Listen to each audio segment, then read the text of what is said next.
அப்பா, உம்மை ஸ்தோத்திரிக்கிறோம், துதிக்கிறோம் கர்த்தாவே. நீர் எங்களோடு பேசும் ஆண்டவரே. மோசேயோடு நீர் பேசின போது மோசேயினுடைய முகம் பிரகாசித்தது போல இந்த மாலை வேளையில் எங்களோடு நீர் பேசும்போது எங்கள் வாழ்க்கை பிரகாசிக்கும்படி உதவி செய்யும். அதற்கு விரோதமாக எழும்புகிற எல்லா இருளின் வல்லமைகள் இயேசுவின் நாமத்தில் கட்டப்படுவதாக. இயேசுவின் நாமத்தில் பிதாவே, ஆமேன், ஆமேன். கரங்களை தட்டி கர்த்தருடைய வார்த்தைக்காக நன்றி சொல்லுவோம். ஆதியாகமம் 26வது அதிகாரம் 12வது வசனம். லூயா. இன்றைக்கு காலையில் ஓலையூரில் இந்த வசனத்தை நாம் தியானித்தோம். அதனுடைய தொடர்ச்சியை இந்த மாலை வேளையில் நாம் கேட்க போகிறோம். அல்லேலூயா. ஈசாக்கு அந்த தேசத்தில் விதைத்தான். கர்த்தர் அவனை ஆசீர்வதித்ததினால் அந்த வருஷத்தில் 100 மடங்கு பலன் அடைந்தான். அல்லேலூயா. வேத வசனம் ஒவ்வொன்றும் சத்தியம்.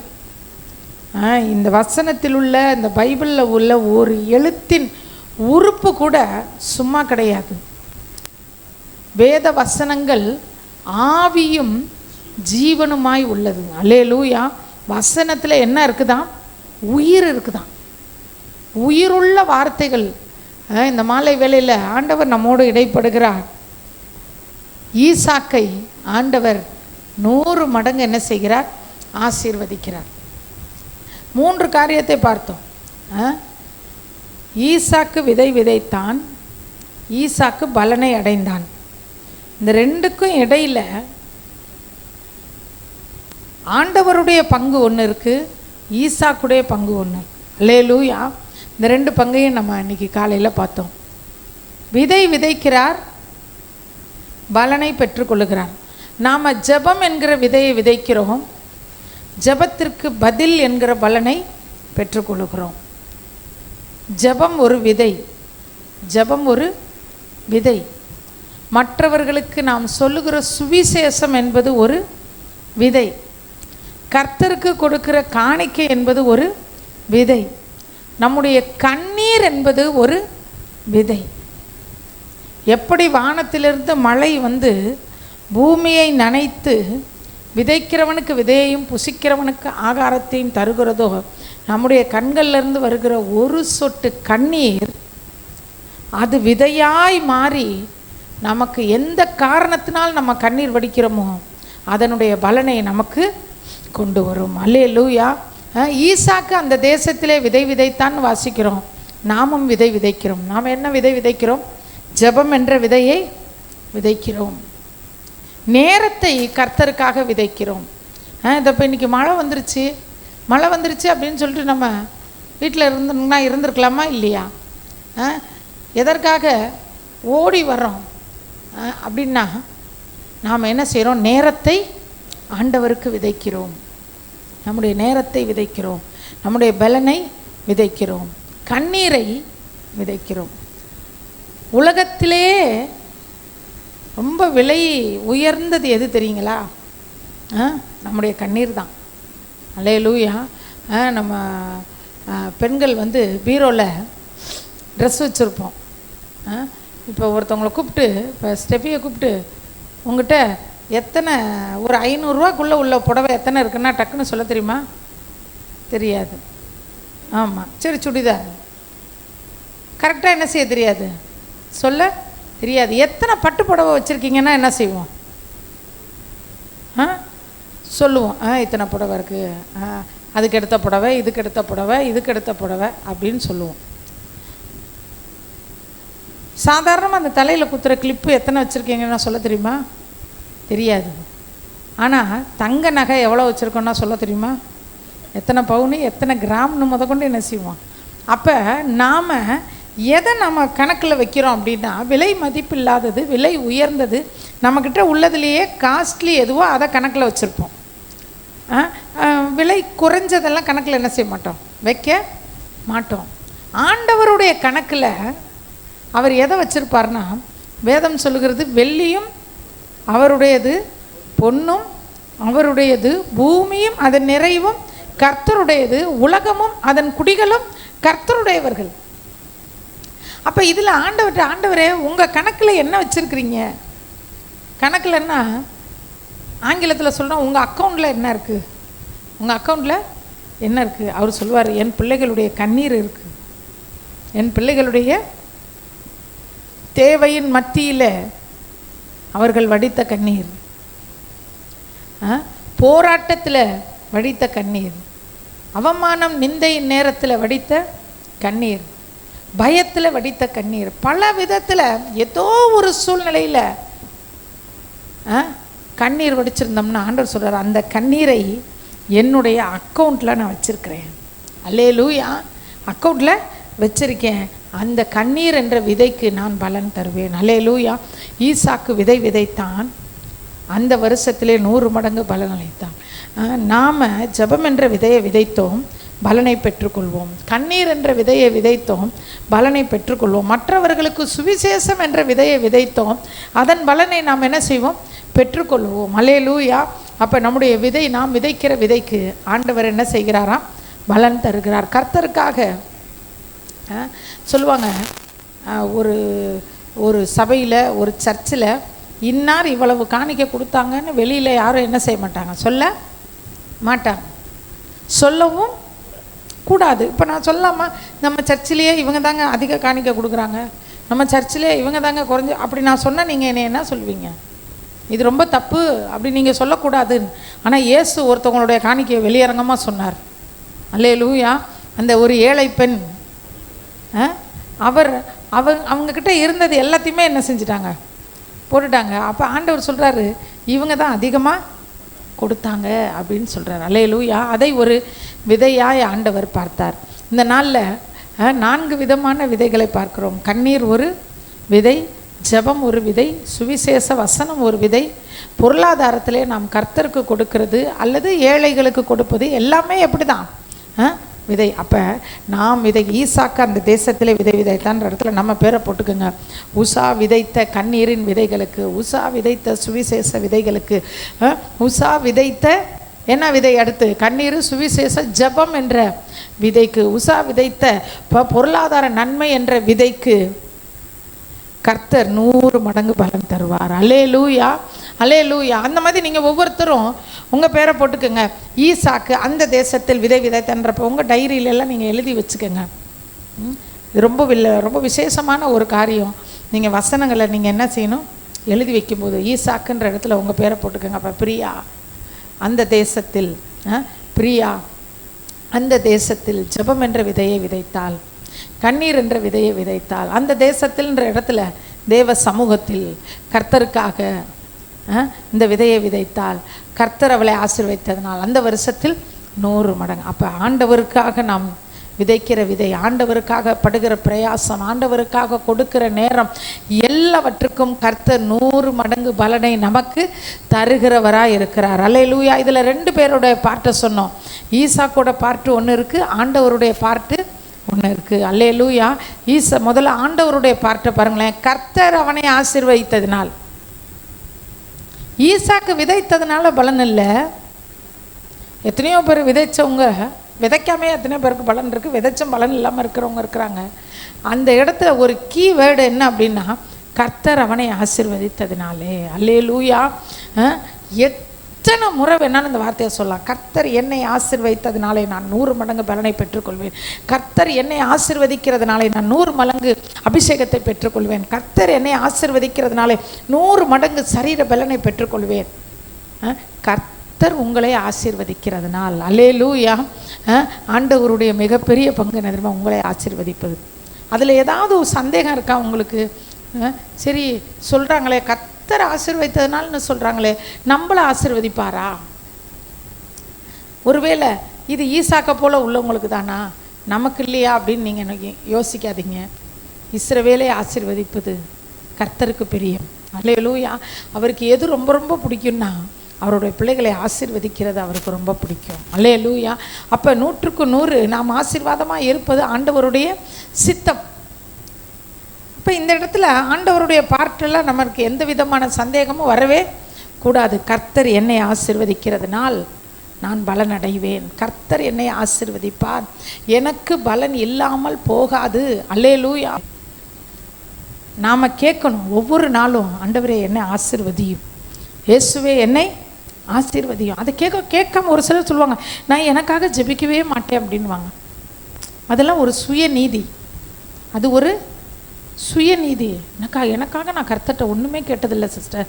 எனக்காக நான் கர்த்தர்ட்ட ஒன்றுமே கேட்டதில்லை. நான் தேசத்துக்காக கேட்பேன், சபைகளுக்காக கேட்பேன், அவங்களுக்காக, என் பிள்ளைங்களுக்காக கேட்பேன். அப்படிலாம் இல்லை, உங்களுக்காக கேட்கணும். என்ன ஆசீர்வதிங்க ஆண்டவரே, என்ன ஆசீர்வதிங்க ஆண்டவரே, ஏன் கூட இருங்க ஆண்டவரே, என்ன வழி நடத்துங்க, எனக்கு பலன் கொடுங்க ஆண்டவரே, நான் நல்லா இருக்கணும் ஆண்டவரே. ஒரு சிலர் ஜெபத்தில், ஆண்டவரே நான் எப்படி போனாலும் பரவாயில்ல, என் பிள்ளைங்க நல்லா இருக்கட்டும். அப்படிலாம் பண்ணக்கூடாது ஜெபம். நான் நல்லா இருக்கணும். நான் எப்படி இருக்கணும்? நல்லா இருக்கணும். ஆண்டவருடைய பார்ட்டு, ஆசீர்வதிக்கிற பார்ட்டு, அதில் அவர் ஒரு நாள் தப்பு செய்ய மாட்டார், கரெக்டாக இருப்பார் அவர். நம்ம பார்ட்டில் நம்ம சரியாக இருக்கணும். அல்லேலூயா. ஈசாக்கு என்ன செஞ்சார்? பஞ்ச காலத்தில் விதை விதைத்தார்.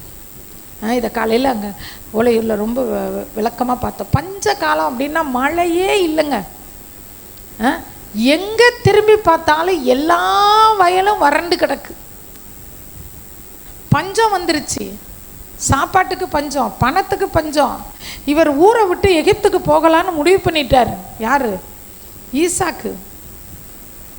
அப்போ ஆண்டவர் சொல்கிறார், நீ எகிப்துக்கு போகக்கூடாதுப்பா, நீங்கள் இரு, உங்கள் அப்பாவுக்கு நான் வாக்கு கொடுத்துருக்கேன், உன்னை நான் ஆசீர்வதிப்பேன்றாரு.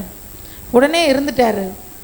அது ஒன்றும் பெரிய விஷயம் இல்லை. போகிறவர் ஆண்டவர் வேணான்னு சொன்னோன்னே இருந்துக்கிட்டது. ஆனால் இருந்துட்டு அந்த தேசத்தில் அவர் விதை விதைக்கிறார் பாருங்களேன். அதெல்லாம் சாதாரணமான விஷயம் கிடையவே கிடையாது. ஆபிரகாம் விசுவாசித்தார். ஈசாக்கு தேவனோடு பிணைக்கப்பட்டிருந்தார். அவர் என்னையே போக வேண்டாம்னு சொல்லிட்டாருன்னா நான் இங்கே இருந்தால் என்ன அவர் ஆசீர்வதிப்பார். ஏக்கர் கணக்கில் இருக்குதுங்க பெரிய நிலங்கள். அவங்கெல்லாம் பெரிய சீமான்கள். ஏக்கர் கணக்கில் இருக்கு. அந்த நிலத்தில் மழையே வரலை. எங்கிட்ட திரும்பி பார்த்தாலும் வறட்சி. அவன் ஊரை காலி பண்ணிட்டு ஓடிக்கிட்டு இருக்கிறான். அந்த ஊருக்கு போகிறான், இந்த ஊருக்கு போகிறான். ஐயையா, இங்கே பிழைக்க முடியாது, இங்கே இருக்க முடியாது, இங்கே சாப்பிட முடியாது, அப்படி ஊர்லேயே வாழவே முடியாமல் எல்லாரும் ஓடிட்டு இருக்கிற நேரத்தில் அந்த இடத்துல ஒரு மனிதன் விதை விதைக்கிறான்னா அவனுக்கு எவ்வளவு பெரிய ஒரு நம்பிக்கை இருக்கணும். நான் வெட்கப்பட்டு போக மாட்டேன், ஆண்டவர் என்னை கைவிட மாட்டார். அப்போ அவர் விதை விதைக்கிறேன்னா சும்மாவா போட்டு விதைக்க முடியும்? அந்த நிலத்தை என்ன செய்யணும்? அந்த நிலத்தை பண்படுத்தணும். அதில் என்ன செய்யணும்? தண்ணீர் தெளிக்கணும். அதுக்கப்புறம் அதில் என்ன செய்யணும்? ஆமாம், நம்ம நிலத்தை உழணும். எல்லாம் செஞ்சதுக்கப்புறம் தான் அந்த நிலத்தை உழும்போது, நிலத்தை பண்படுத்தும் போது அக்கம் பக்கத்தில் இருக்கவங்களாம் வந்து என்ன சொல்லுவாங்க? கேலி பண்ணுவாங்களா, பண்ண மாட்டாங்களா? கிண்டல் பண்ணுவாங்க. என்னடா இந்த இதில் போய் விதை வச்சுக்கிட்டு இருக்கிற, தேவையில்லாமல் வெட்டி வேலை பண்ணிக்கிட்டு இருக்காத. அவர், நான் விசுவாசித்திருக்கிறவர் இன்னார் என்று நான் அறிந்திருக்கிறேன், என்னை எங்கேயே இருன்னு சொன்னார்னா கண்டிப்பாக அவர் என்னை போஷிப்பார். நான் உழைக்கிறேன்னா எதை நம்பி உழைக்கிறேன்? இந்த மண்ணை நம்பி நான் உழைக்கல, மேகத்தை நம்பி நான் உழைக்கல, மழை வருன்ற நம்பிக்கை எனக்கு இல்லை, மண்ணில் விளையுன்ற நம்பிக்கை எனக்கு இல்லை. ஆனால் ஒரு நம்பிக்கை என்ன இருக்குது? என்னை அழைத்தவர் உண்மை உள்ளவர். அல்லேலூயா. இன்னைக்கு காலையில் ஆராதனை நேரத்தில் ஆண்டவர் தீர்க்க தரிசனமாய் ஒரு வார்த்தையை பேசினார். உன்னை பேர் சொல்லி அழைக்கிற உன் தேவனாகிய கர்த்தர் நானே என்று நீ அறியும்படிக்கு. நம்ம சொல்கிறோம், எங்கள் வீட்டுக்காரர் உங்களை அறிஞ்சுக்கணும், என் பிள்ளைங்க அறிஞ்சுக்கணும், என் மனைவி உங்களை அறிஞ்சுக்கணும், எங்கள் அம்மா உங்களை அறியணும், எங்கள் அப்பா உங்களை அறியணும். முதல் நாம் அறியணும். என்ன அறியணும்? என்னை அழைத்தவர் இயேசு. என் தாயின் கருவிலே நான் உருவாவதற்கு முன்பாகவே என்னை பேர் சொல்லி அழைத்தவர் இயேசு. அவர் என்னை கைவிட மாட்டார். அந்த நம்பிக்கை ஈசாக்குக்கு இருந்துச்சு.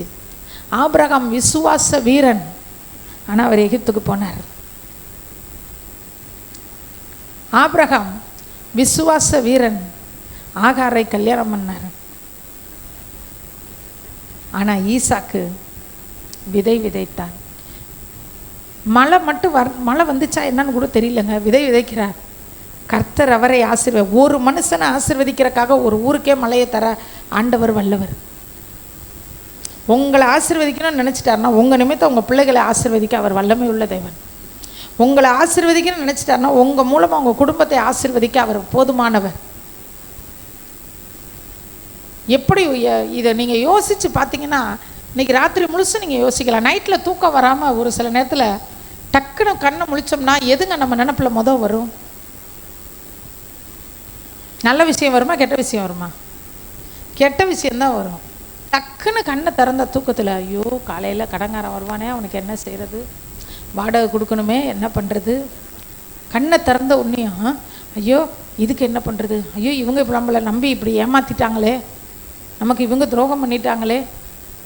எப்படியாப்பட்ட மனுஷனாக இருந்தாலும் கண் விழிக்கும் போது, நடு ஜாமத்தில் திடீர்னு கண்ணை திறக்கும் போது அவன் வாழ்க்கையில் அவன் சந்தித்த தோல்விகளும் அவனுடைய இயலாமைகளும் அவனுடைய போராட்டங்களும் தான் வந்து நிற்கும். அதுக்கப்புறம் தான் என்ன வரும்? நல்ல விஷயங்கள் என்ன செய்யும்? அதுக்கப்புறம் வரும். ஆனால் நாம் இந்த நாளில் ஒரு விஷயத்தை யோசிங்க. தூக்கத்தில் டக்குன்னு கண்ணை திறந்தா ஈசாக்க நினைங்க.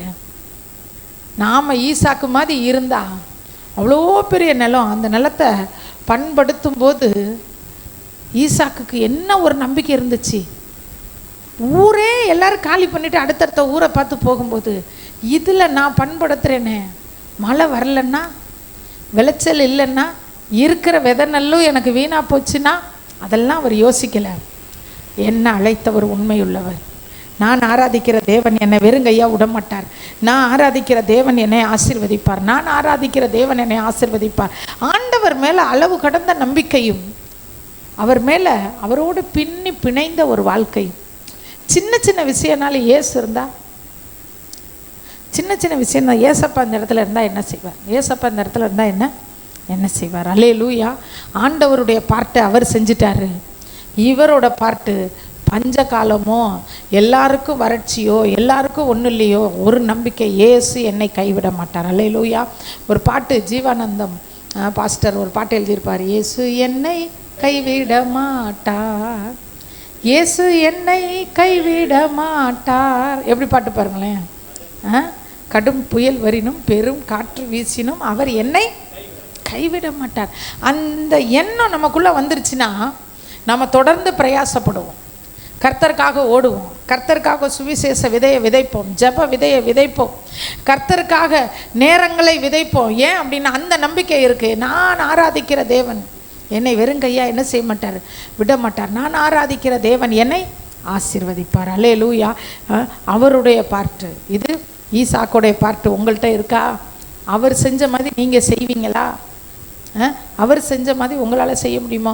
ஏதோ ஒன்று இல்லை, நான் நினச்சது நடக்கலை, நான் கேட்டது கிடைக்கல அப்படின்னா அப்படியே டவுன் ஆயிடுறோம்ல. அப்படி ஆகக்கூடாது. இயேசு என்னை ஆசீர்வதிக்க போதுமானவர்.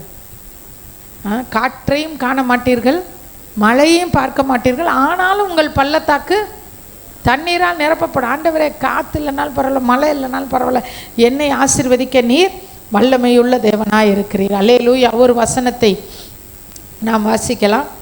ஏசாயா 32:20. நீர் வளம் பொருந்தின இடங்களில் விதை விதைக்க வேண்டும். அல்லேலூயா. ஈசாக்கு விதைத்தார், கர்த்தர் அவரை ஆசீர்வதித்தார், ஈசாக்கு பலனை பெற்றுக்கொண்டார். எங்கே விதைக்கணுமா?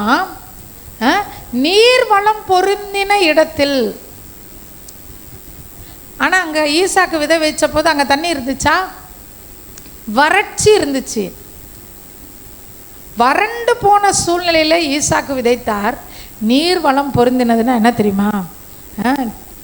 பரிசுத்த ஆவியானவர் தான் தண்ணீருக்கு அடையாளமாக கொடுக்கப்பட்டிருக்கிறார். நீர் வளம் பொருந்தின அடையாளம் இடம் அப்படின்னா ஆவியானவரோடு இசைந்து நடக்கிற மனிதன் வறண்ட பூமியில் விதைத்தானும் பலனை பெற்றுக்கொள்வான். அல்லேலூயா. பரிசுத்த ஆவியானவரோடு இசைந்த ஒரு வாழ்க்கை தான் நீர் வளம் பொருந்தின இடம். நாம் யாரோடு இசைந்து வாழ்கிறோம்? யாரோடு இசைந்து வாழ்கிறோம்? கொஞ்சம் நம்ம யோசித்து பார்ப்போம். நாம் பரிசுத்த ஆவியானவரோடு இசைந்து இருக்கிறோமா இல்லையான்றது நமக்கே நல்லா தெரியும். இன்னொருத்தர் சொல்ல வேணாம். அப்படி கண்ணை மூடி ஜெபிக்கும்போது ஆவியானவர் அப்படியே ஒரு லைட் மாதிரி போட்டு அப்படிலாம் வேணாங்க. நமக்கே தெரியும் நாம் அவரோடு இசைந்திருக்கிறோமா, இயேசுவோடு இசைந்து நடக்கிறோமா, பரிசுத்த ஆவியானவரோடு இசைந்து நடக்கிறோமா, மாம்சத்தோடு இசைந்து நடக்கிறோமா. மாம்சம், எல்லாருடைய மாம்சமும் நல்லது சொல்லித்தரவே தராது. என்னுடைய மாம்சமும் எனக்கு ஒரு சில ஆலோசனைகள் கொடுக்கத்தான் செய்யும். எது முன்னாடி நிற்கிது? மாம்சம்தான் முன்னாடி நிற்கிது. ஒரு பிரச்சனைனா முதல்ல யார் அதை சந்திப்பா? மாம்சம்தான் சந்திக்கும். அந்த மாம்சம் நமக்கு என்ன சொல்லித்தரும்? விடாத, புடி, வாங்கு, பிடுங்கு, கொடுக்காத, பார்த்துக்கலாம், இப்படி தான் சொல்லும்.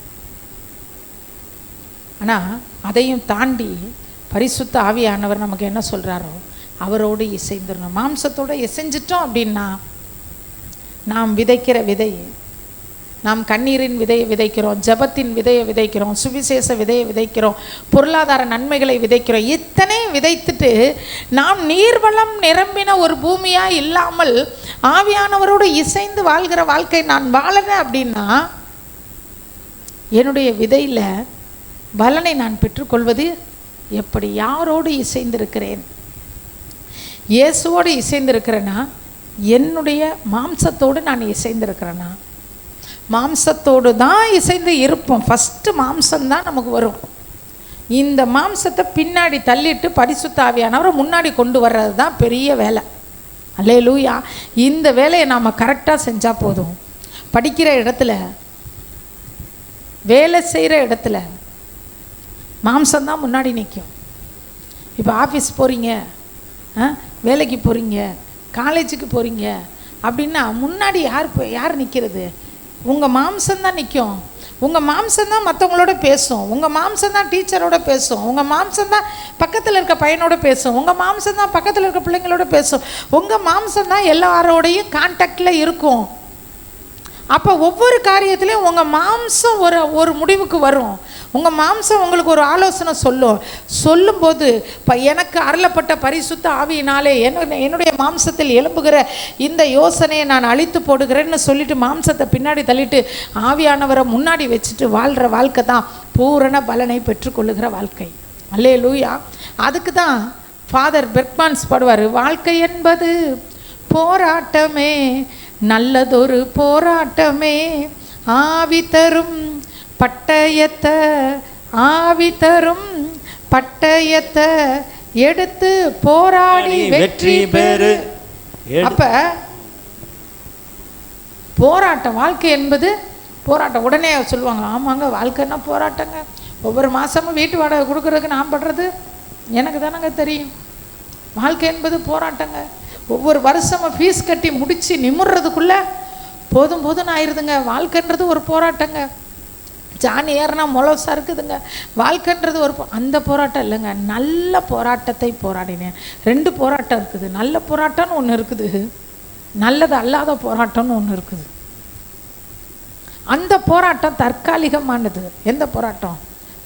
ஒரு சகோதரி சொன்னாங்க, ஒவ்வொரு மாதமும் வீட்டு வாடகையை கொடுக்கறதுக்குனே நான் எழுதி வச்சு ஜெபிச்சு எனக்கு அவ்வளோ கஷ்டப்படுவேங்க. இன்றைக்கி கர்த்தர் அவங்களுக்கு சொந்த வீட்டை கொடுத்துருக்குறார். அல்லேலூயா. அந்த போராட்டம்லாம் நிரந்தரமானதல்ல.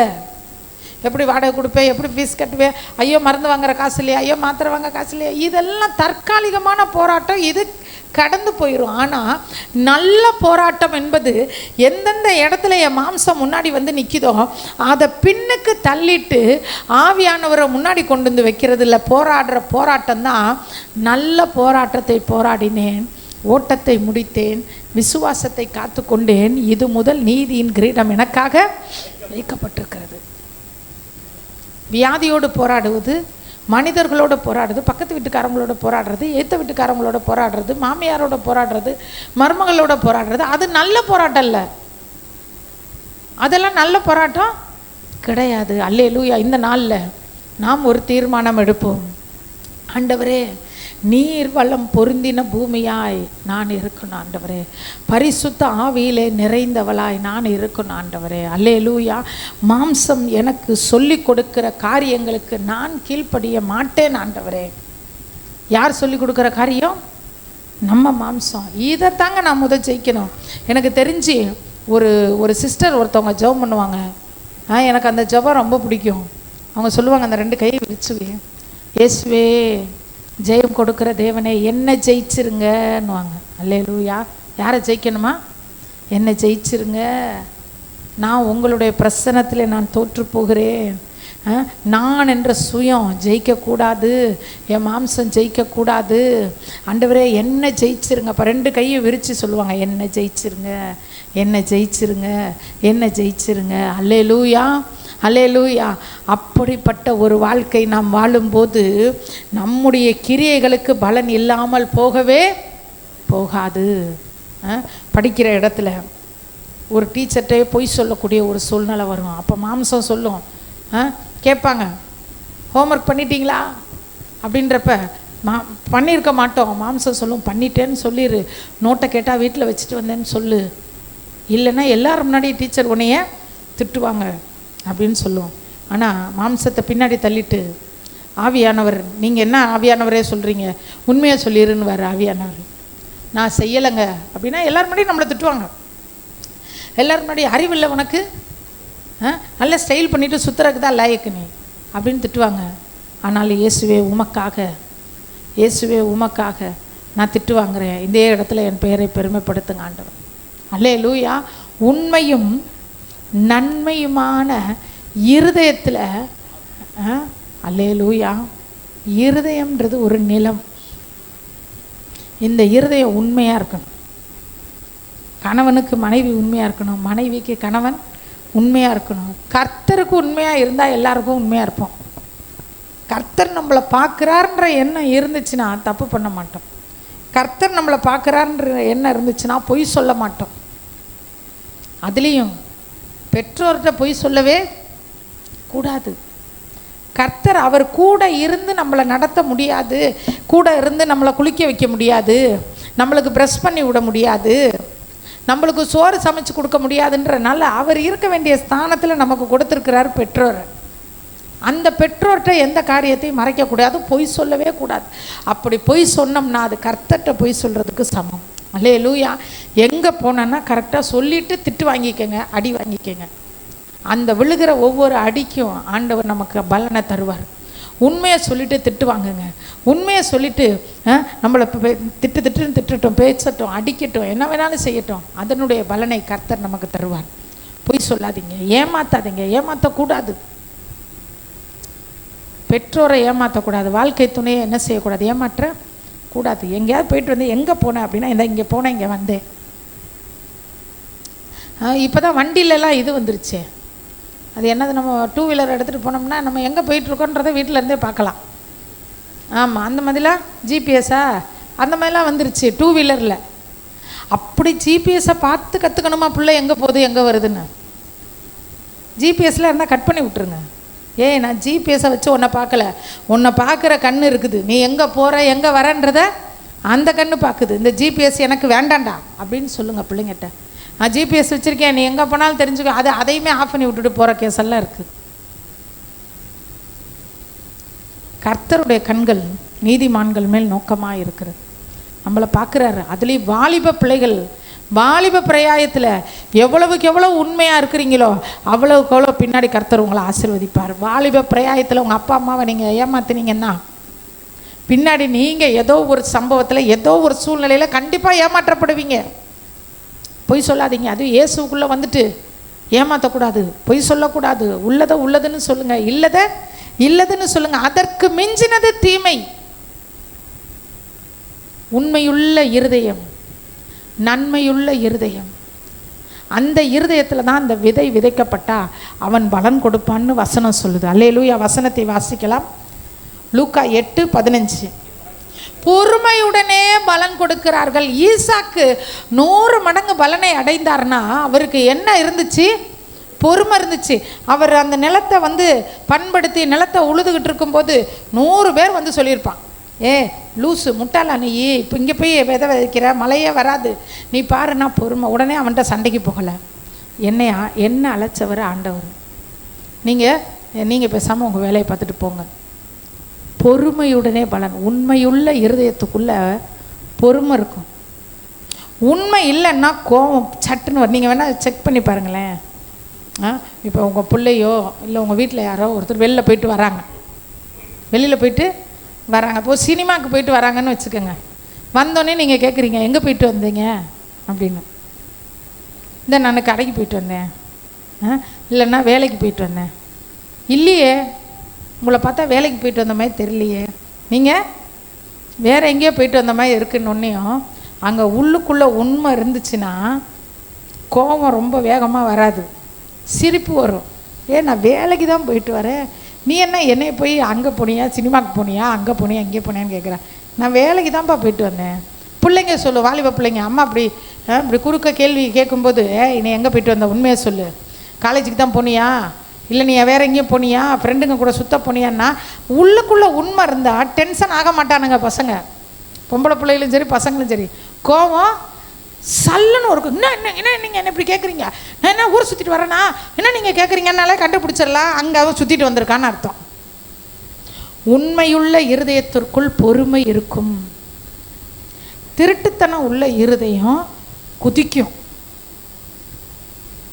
வீட்டில் உங்கள் கணவனோ உங்கள் மனைவியோ, அது ஒரு சில கணவன்மார்கள் மனைவிகிட்ட பணம் கொடுத்து வச்சுருப்பாங்க, திடீர்னு பணம் கேட்கும்போது மனைவி செலவாயிடுச்சுன்னுவாங்க. அப்போ அவர் கேட்குறாருன்னு வச்சுக்க, என்ன பண்ண நீ இந்த காசை, உங்கள் அம்மா வீட்டில் கொடுத்துட்டியா அப்படின்னா, உண்மையாகவே கொடுக்காமல் இருந்திருந்தாங்கன்னு வச்சுக்கோங்களேன், நான் எங்கேங்க கொடுத்தேன், நீங்கள் என்னங்க நீங்கள், நாங்கள் பாருங்கள் இதை தாங்க செஞ்சேன் அதை தாங்க செஞ்சேன்னுவாங்க. ஆனால் கொடுத்துருந்தா அதை மறைக்கிறதுக்கு என்ன வரும், கோபம் வரும். உண்மையுள்ள இருதயத்தில் பொறுமை இருக்கும். அந்த உண்மையுள்ள இருதயத்தில் பொறுமை இருந்துச்சுன்னா அவர்கள் பலன் கிடைக்கும் அவர்களுக்கு. அல்லேலூயா. நானும் விதைக்கிறேன், எனக்கு பலன் ஈசாக்குக்கு மாதிரி எனக்கு வரலையே அப்படின்னா இருதயத்தில் உண்மை இருக்கா அப்படின்னு செக் பண்ணி பாருங்கள். உண்மையுள்ள மனுஷன் பரிபூரண ஆசீர்வாதங்களை பெறுவான். எங்கே போகிறீங்க, எங்கே வர்றீங்க, என்ன செய்கிறீங்கன்றதில் வெளிப்படையாக இருக்கணும், உண்மையாக இருக்கணும். அதுலேயும் கர்த்தருக்கு உண்மையாக இருக்கணும். ஒரு தப்பு பண்ணிட்டீங்களா உடனே அவர்கிட்ட அந்த தப்பை அப்படியே சொல்லுங்கள். எப்படி சொல்லுங்கள், அப்படியே சொல்லுங்கள். ஆண்டவரே ஒருவரை ஒருவர் கோபப்படுத்தாமல் இருங்கள்ன்றார். ஒருத்தவங்களை வெறுப்பேற்றுறக்கு ஒன்று சொல்கிற மாதிரி இருக்கும். இப்போ சப்னம் இருக்குன்னு வச்சுக்கோங்களேன், சப்னத்துக்கும் ஸ்டெஃபிக்கும் பிடிக்காது, 2 பேருக்கும் சண்டை. இப்போ நான் ஸ்டெஃபியை வெறுப்பேற்றணும்னு நினைக்கிறேன். ஸ்டெஃபி ரொம்ப நல்ல ட்ரெஸ் போட்டு வந்திருக்கு, எனக்கு ஒரு எரிச்சலாக இருக்குது அதை பார்க்க. என்னடா இப்படி போட்டுட்டு வருது, இவ்வளோ ஸ்டைல் பண்ணுது அப்படின்னு. இதை எப்படியாவது நம்ம வெறுப்பேற்றணும்னு ஸ்டெஃபிக்கிட்ட போய், ஸ்டெஃபி சப்னத்தை பற்றி தெரியுமா, சப்னம் வீட்டுக்காரருக்கு ஏதோ சொத்துலேருந்து பங்கு வந்திருக்குதான், சப்னம் இப்போ வீடு வாங்கிருச்சு, சப்னம் வீட்டுக்காரர் 20 பவுன் நகை வாங்கி கொடுத்துருக்குறாராம், 20 பவுனுக்கு இவ்வளோ பெரிய செயின் போட்டிருக்கு அப்படின்னு நான் என்ன செய்கிறேன், ஸ்டெஃபியை கோவப்படுத்துகிறேன். பரலோகத்துக்கு முன்னாடி இது வேசித்தனம் விபச்சாரத்தை விட பெரிய பாவம்னு ஆண்டவர் சொல்கிறார். ஒருவரை ஒருவர் கோபம் ஊட்டாமல் இருங்கள். ஒருத்தரை டென்ஷன் ஆக்கி பார்க்கணுன்றக்காக அவங்கள பிடிக்காதவங்கள பற்றி ஆக ஓகன்னு பேசுறது. அப்படி பேசினோம்னா ஆண்டவர் பார்வையில் அது மிகப்பெரிய பாவமாக இருக்கும். அப்போ நான் இந்த மாதிரி ஒருத்தர் கோவப்படுத்தி பார்க்குறது, இவங்க முன்னாடி அவங்கள பெருமையாக பேசுகிறது, அவங்க முன்னாடி இவங்கள ஏங்க யாரை பேசி என்னங்க வரப்போகுது, இயேசுவை பெருமையாக பேசுங்க. பெருமையாக ஒருத்தரை பற்றி நம்ம பேச முடியும்னா இயேசுவை தாங்க பேச முடியும். இன்றைக்கி பிள்ளைய பற்றி என் பிள்ளைங்க நல்லா இருக்குது, உங்கள் பிள்ளைங்க சரியில்லைன்ட்டு அவங்கக்கிட்ட போய் என் பிள்ளைங்க பாருங்களேன் நான் கிழிச்ச கோட்டை தாண்டாது, என் பிள்ளை பாருங்களேன் அப்படியே கொண்டு வந்து சம்பளத்தை கொட்டும், என் பிள்ளை பாருங்களேன் அப்படி, என் பிள்ளை பாருங்களேன் இப்படி சொல்லி அவங்கள அப்படியே வேதனைப்படுத்துறது. அவங்க நினைப்பாங்க, அச்சா நம்ம பிள்ளைங்கெல்லாம் பாரு எப்படி இருக்குது அப்படின்னு நினச்சிட்டாங்கன்னு வச்சுக்கோங்களேன். கொஞ்ச நாளில் என் பிள்ளைங்க அதை விட மோசமாக செய்ய ஆரம்பிக்கும். அப்போ நம்ம என்ன சொல்லுவோம்னா, என் பிள்ளை நல்லா இருந்துச்சு ஒரு காலத்தில், எல்லாம் கண்ணு போட்டாங்க, யாரும் கண்ணு போடல, நீ வாயை போட்ட போய் எல்லாத்துக்கிட்டேயும் வாயை போட்டுட்ட, என் பிள்ளை மாதிரி யாரும் வராது, அப்படி என் பிள்ளை, உங்கள் பிள்ளைங்க என்ன அப்படி, உங்கள் பிள்ளைங்கெல்லாம் இப்படி இருக்குது, என் பிள்ளைலாம் சம்பளத்தை வாங்கி அப்படியே என்கிட்ட கொடுக்கும், உங்கள் பிள்ளைங்க என்ன அப்படி ஊரை சுற்றுது. இது நமக்கு தேவையா?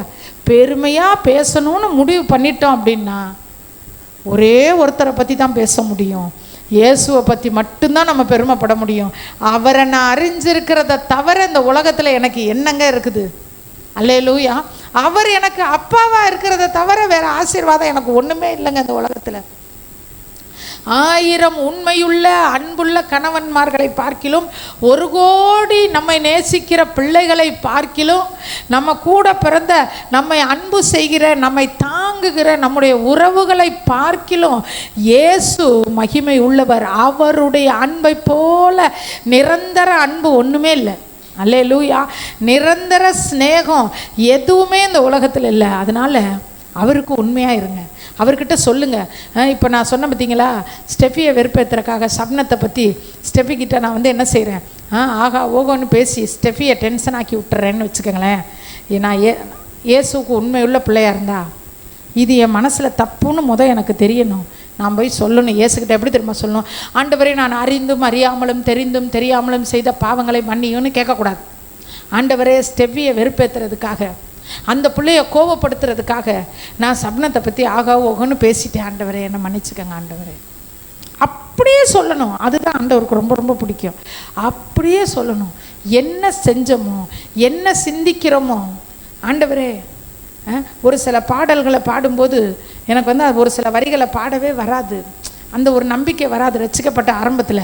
அதை நான் சொல்லுவேன், ஆண்டவரே இந்த பாட்டு எனக்கு பாடவே வரமாட்டேங்குது ஆண்டவரே, பாடினாலும் பேக்கில் எனக்கு வேறு ஒரு யோசனை வருது ஆண்டவரே, இப்படியே சொல்லுவேன். இந்த வசனத்தை படித்தா எனக்கு பிடிக்கல ஆண்டவரே. ஆரம்ப நாட்களில் நான் கர்த்தரோட அப்படி தான் பேசுவேன். பைபிள் படித்து முடிச்சுட்டு இந்த வசனத்தை எனக்கு நம்பவே முடியல ஆண்டவரே. என்ன ஆண்டவரே, சூரியனை போய் ஒருத்தர் நிறுத்த முடியுமா ஆண்டவரே, இது எப்படிப்பா, எனக்கு நம்பவே முடியல. நம்ப பண்ணுங்கப்பா, என்னை நம்ப பண்ணின வசனத்தை அப்படின்னு இருக்குல்ல, வசனத்தை என்னை நம்ப பண்ணுங்க. எனக்கு வசனத்து மேலே சந்தேகம் வருது, வசனத்தை என்னால் நம்ப முடியலை. எப்படிப்பா நீங்கள் பிதாவுக்கு ஒரே பேரான குமாரன் இருந்து எனக்காக இறங்கி வந்தீங்கன்னு அது என்னால் ஏற்றுக்க முடியலப்பா, அதை என்னை நம்ப முடியலப்பா. இதெல்லாம் நான் சொல்லியிருக்கேன் ஆண்டவர்கிட்ட. உள்ளே வச்சுக்கிட்டு அவநம்பிக்கையோடைய ஆண்டவரை ஃபாலோ பண்ணக்கூடாது. எல்லாத்தையும் சொல்லணும், உண்மை உள்ளவர்களாக இருக்கணும். அல்லேலூயா. அநேக காரியங்களை குறித்து பார்த்தோம். ஈசாக்கு விதை விதைத்தான், பலனை பெற்றுக்கொண்டான். இந்த ரெண்டுக்கும் இடையில ஈசாக்குடைய பங்கு ஒன்று இருந்துச்சு. என்ன பங்கு இருந்துச்சு? ஆண்டவரை நம்பி கிரியை செய்தான். விசுவாசம் என்பது கிரியை செய்யும், விசுவாசம் என்பது வேலை செய்யும், விசுவாசம் என்பது செயலில் காண்பிக்கப்படணும். நான் விசுவாசிக்கிறேன் இல்லாமல் ஈசாக்கு செயலில் காமிச்சாரு, ஆண்டவர் ஆசீர்வதித்து காமிச்சார். அல்லேலூயா. இதற்கு ரெண்டுக்கும் இடையில நிலத்தை குறித்து பார்த்தோம். நீர்வளம் பொருந்தின நிலமாய் நாம் இருக்கணும். மாம்சம், நம்ம மாம்சம் சொல்கிறத நம்ம கேட்கக்கூடாது. நம்ம மாம்சம் சொன்னாச்சு நீ பின்னாடி போ, ஆவியானவரே நீங்கள் வாங்க, நீங்கள் சொல்லுங்கள், நான் என்ன செய்யணும்னு சொல்லுங்கள், நீங்கள் சொல்லுங்கள். ஆபிரகாமின் ஆசீர்வாதம் ஆண்டவர் நமக்கு கொடுப்பார். ஆபிரகாமின் ஆசீர்வாதத்தை ஆண்டவர் நமக்கு கொடுக்கணும்னா நம்ம மாம்சம் சொல்கிறத நாம் என்ன செய்யக்கூடாது, கேட்கக்கூடாது. நம்முடைய மாம்சத்தை பின்னாடி தள்ளிட்டு ஆவியானவரை முன்னாடி கொண்டு வாங்க. உங்கள் மனசு உண்மையுள்ள மனசாக இருக்கணும். உண்மையும் நன்மையுமான இருதயத்தில் பொறுமை இருக்கும். உங்கள் உண்மையை சோதிக்கிறதுக்காக உங்ககிட்ட ஒரு கேள்வி கேட்டாங்கன்னா பொறுமையோட பதில் சொல்லணும்.